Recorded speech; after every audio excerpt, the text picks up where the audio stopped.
The First World War left much of Europe and the Middle East in ruins. Once mighty empires crumbled under the strain of relentless conflict and widespread destruction.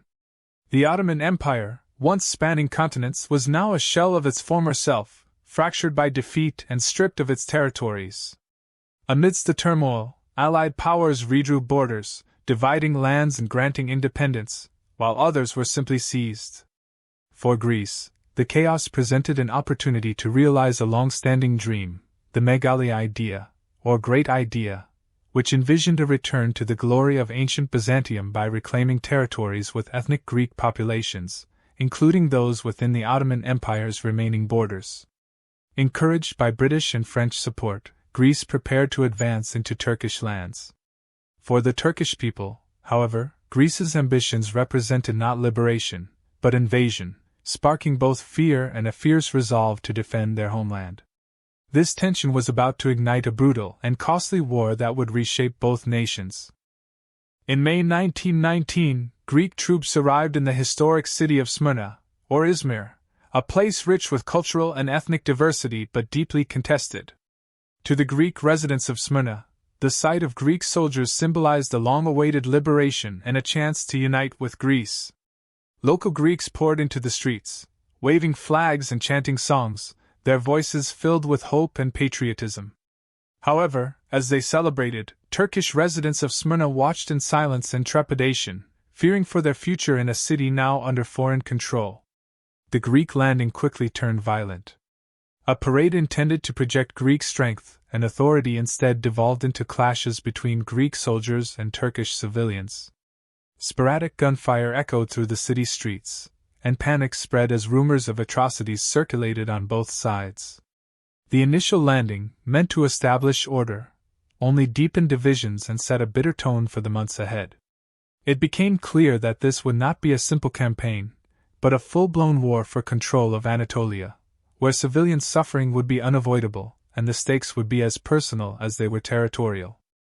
Following their foothold in Smyrna, the Greek forces began an ambitious advance into the heart of Anatolia.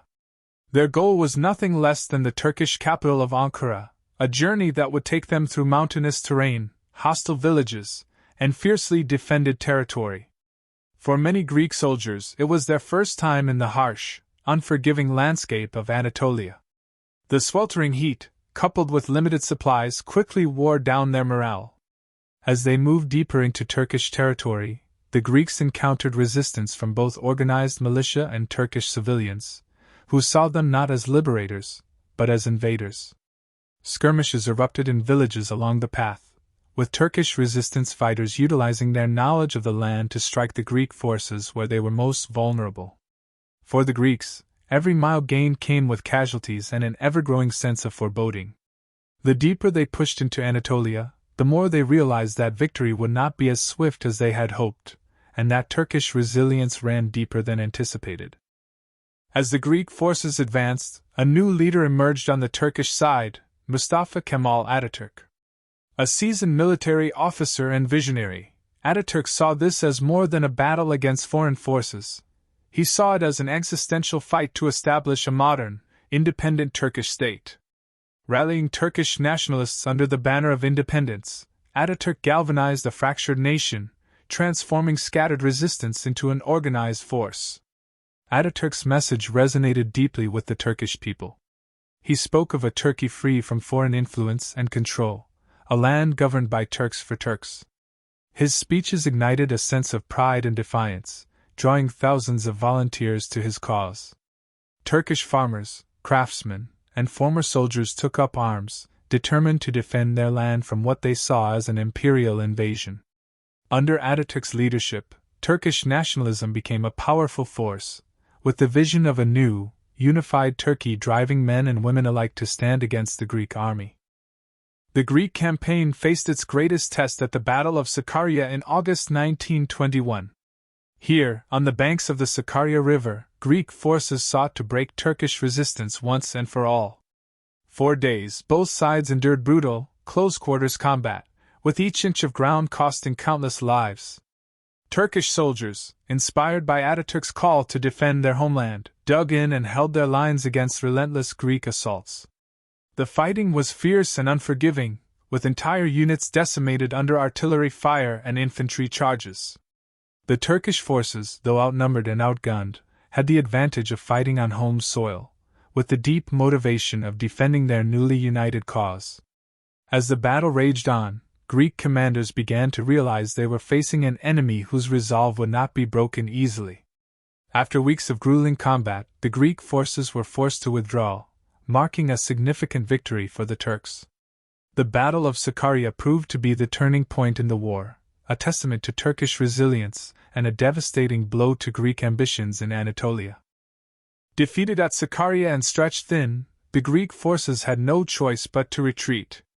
Their ambitious campaign to seize Ankara had ended in failure, and the once determined march into Anatolia turned into a desperate journey back to the coast. Along the way, Greek soldiers faced not only the unforgiving landscape but also skirmishes with Turkish forces who pursued them relentlessly, striking with precision and determination. As the Greek troops withdrew, they left behind a trail of scorched earth, destroying villages and resources to deny them to the advancing Turkish army. This retreat was marked by hardship, suffering, and mounting losses. The dream of a greater Greece had slipped away, replaced by a painful realization that the war had brought devastation to both Greece and Turkey. Yet, for the Turkish forces, this was a moment of triumph, a reclaiming of their lands and a powerful assertion of their newfound independence. In September 1922, as Turkish forces reached the city of Smyrna, the final chapter of the Greco-Turkish War unfolded in a tragic conflagration. What followed remains one of the darkest moments of the war. Fires swept through the city, consuming homes, businesses, and centuries of cultural heritage. Thousands of civilians, both Greek and Turkish, scrambled to escape the inferno, their lives torn apart by the destruction. The burning of Smyrna was a tragedy with conflicting accounts, each side blaming the other. Regardless of its cause, the city's destruction symbolized the profound and lasting impact of the war, a loss that would scar the memories of Greeks and Turks alike. For those who survived, Smyrna's fall marked the end of an era, leaving both nations to grapple with the devastating consequences of their ambitions and the suffering inflicted upon their people. As the fighting raged on, entire communities were uprooted. Greeks from Turkish-controlled regions, fearful of Turkish reprisals, fled their ancestral homes, often with only the possessions they could carry. Meanwhile, Turkish villagers in Greek-occupied territories, fearing violence, made their own treacherous journeys away from the front lines. The war left millions homeless, forcing them to seek refuge in lands that were often unfamiliar and unwelcoming. For both Greeks and Turks, this mass exodus marked a deep scar in their histories, a shared suffering that transcended borders. In years to come, these refugees would face hardship and displacement, forever changed by the loss of their homelands. The Greco-Turkish War thus became not only a military conflict but a profound humanitarian crisis that reshaped communities and families on both sides. In 1923, with the war officially ended, Greece and Turkey gathered in Lausanne, Switzerland, to draft a treaty that would finally establish peace. The Treaty of Lausanne, signed by representatives from both nations, redrew borders and called for a historic population exchange between Greek Orthodox Christians in Turkey and Muslims in Greece.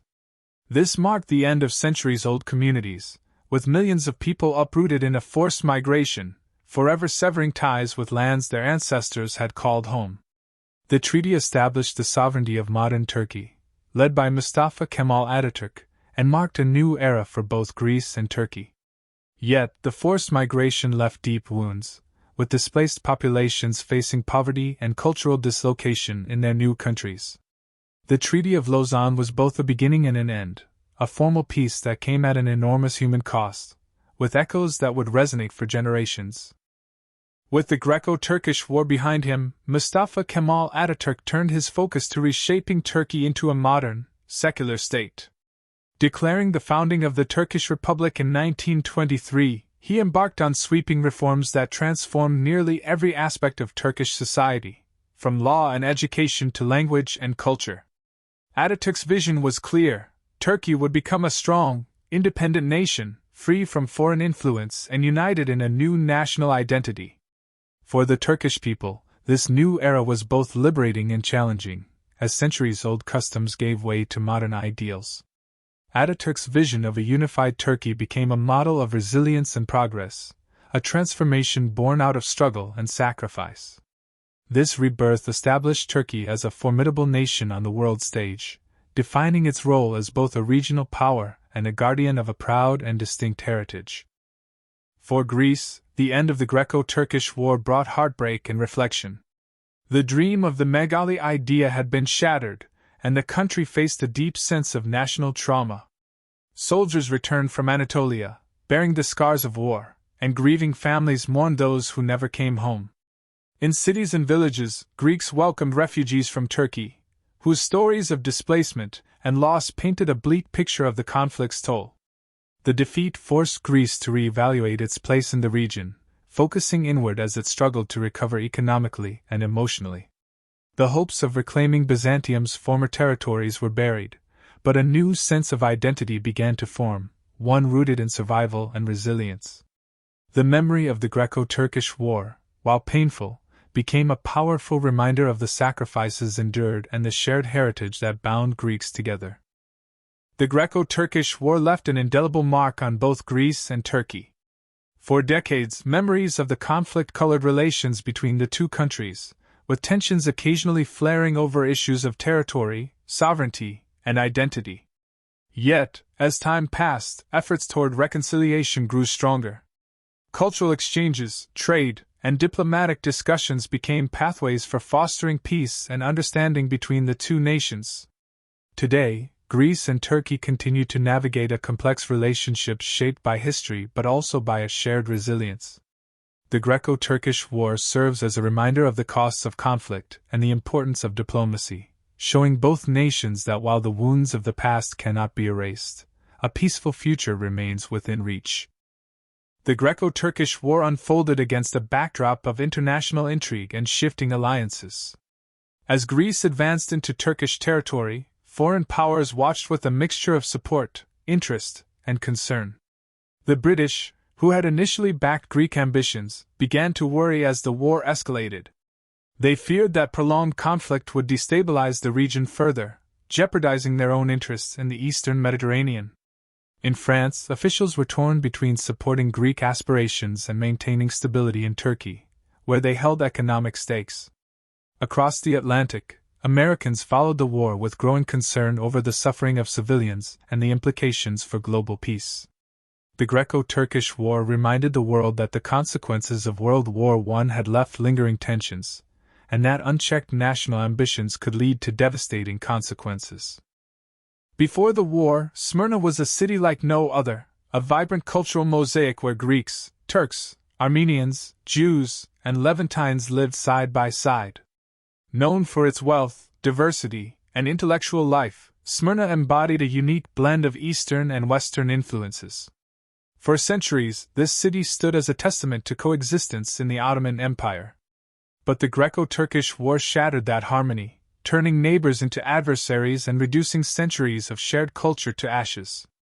The burning of Smyrna symbolized more than the end of Greek influence in Anatolia. It marked the end of an era for a multicultural city, a loss that would be mourned by all who had once called Smyrna home. The cultural devastation would be felt by future generations, leaving a void in the hearts of both Greeks and Turks. On both sides of the conflict, soldiers shared their experiences through letters sent home to their families, giving a rare glimpse into the personal cost of war. Greek soldiers, exhausted and disillusioned, wrote of homesickness, brutal conditions, and the unrelenting push toward Ankara. Many confessed that they no longer understood the purpose of their mission, their dreams of glory shattered by the horrors they had witnessed. Meanwhile, Turkish nationalists wrote with pride about defending their land, yet also mourned friends and family lost in battle. For many, the war was deeply personal, a fight to protect their homeland from invasion. These letters, preserved by loved ones, provide us with a deeply human perspective on the Greco-Turkish War. They remind us that behind every battle and strategic maneuver were individuals with hopes, fears, and a longing for peace. The Treaty of Lausanne brought a devastating resolution to the conflict, a forced population exchange that uprooted over 1 million people. Greek Orthodox Christians from Turkey and Muslim Turks from Greece were forced to leave the lands of their ancestors, reshaping the cultural fabric of both nations. Families were torn apart, and centuries-old communities were erased overnight. This mass migration left a profound psychological impact on the people affected, creating a new wave of diaspora communities in Greece and Turkey. For those displaced, the loss of their homes was more than physical. It was a loss of identity, belonging, and history. The scars of this forced migration are still felt today, as the descendants of those who were uprooted remember the homeland they were forced to abandon. In both Greece and Turkey, the memory of the Greco-Turkish War lives on through solemn memorials and commemorations.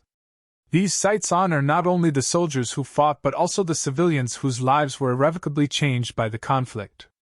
In Greece, memorials commemorate the soldiers who fought for the Megali Idea, while in Turkey, monuments celebrate the victory that secured Turkish independence.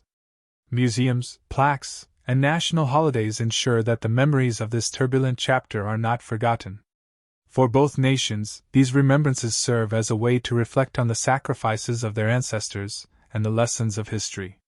They remind Greeks and Turks alike of the costs of war and the enduring importance of peace.